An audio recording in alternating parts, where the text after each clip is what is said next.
কত বছর বয়সে আপনার সন্তানের বিছানা আলাদা করে দিতে হবে? কত বছর বয়স হলে আপনার সন্তানকে আপনার কাছে আর রাখতে পারবেন না?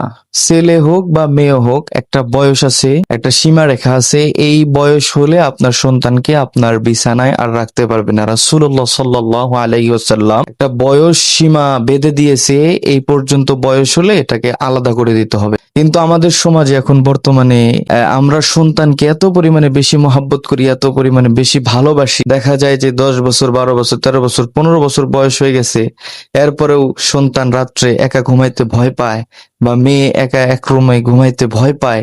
এই জন্য আমরা দেখা যায় 12 বছর হয়ে যায়, 13 বছর হয়ে যায়, এরপরেও আমরা নিজের কাছেই রাখি। কিন্তু না, ইসলাম কি বলছে? যে রাসূলুল্লাহ সাল্লাল্লাহু আলাইহি সাল্লাম বলে দিয়েছেন যে তোমার সন্তানের বয়স যখন 7 বছর প্লাস হয়ে যায়, তখন তাকে কি করো? নামাজের জন্য আদেশ করো। যখন 10 বছর প্লাস হয়ে যায়, তখন তাকে নামাজের জন্য প্রহার করো, মায়ের দাও, তাকে পিটাও। ঠিক এরকম ভাবে আপনার বিছানা আলাদা করে দেওয়ার ক্ষেত্রেও বয়স নির্ধারণ করে দিয়েছে। সেটা হচ্ছে আপনার সন্তানের বয়স যখন 7 বছর প্লাস হয়ে যাবে, তখন তার বিছানাটা আলাদা করে দিতে হবে।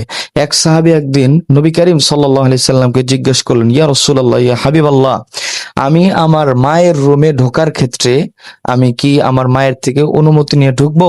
রাসূলুল্লাহ সাল্লাল্লাহু আলাইহি সাল্লাম বললেন, তুমি কি তোমার মাকে উলঙ্গ দেখতে চাও? তখন ওই সাহাবী বললেন, নাউজুবিল্লাহ, হুজুর, আমি কখনোই আমার আম্মাকে আমি উলঙ্গ অবস্থায় দেখতে চাই না। তখন নবী করিম সাল্লাল্লাহু আলাইহি সাল্লাম বললেন যে তোমার মায়ের রুম যে হতো, তোমার মায়ের ওইটা বেডরুম, পার্সোনাল রুম, সে ওই রুমের ভিতরে এক এক সময় এক এক অবস্থায় থাকতে পারে। ধরো এক সময় জামা কাপড় ঠিক নাও থাকতে পারে। তুমি যদি অনুমতি না নিয়ে হঠাৎ করে ঢুকে যাও, তাহলে তুমি যদি তার সতর দেখে ফেলো, তার শরীর দেখে ফেলো, তাহলে এটা দ্বারা তুমিও গুনাহগার হইবা এবং কি তোমার আম্মাও গুনাহগার হবে। সেই ক্ষেত্রে এই জন্য অনুমতি নিয়ে ঢোকাই উত্তম। এই জন্য আপনার আম্মার রুমে, অর্থাৎ নিজের মায়ের রুমে ঢোকার ক্ষেত্রে নবী বলেছেন যে অনুমতি নিয়ে ঢুকতে হবে।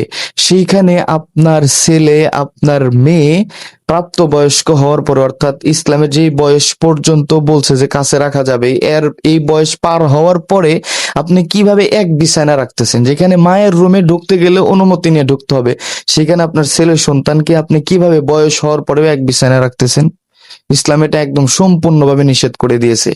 এই জন্য আমরা এই বিষয়গুলা খুবই লক্ষ্য রাখার চেষ্টা করব। এই কাজগুলা করলে আপনার সংসারের মধ্যে কিন্তু রহমত থাকবে না, আপনার সংসার থেকে রহমত উঠে যাবে, বরকত উঠে যাবে, আপনার সংসারে শান্তি আসবে না।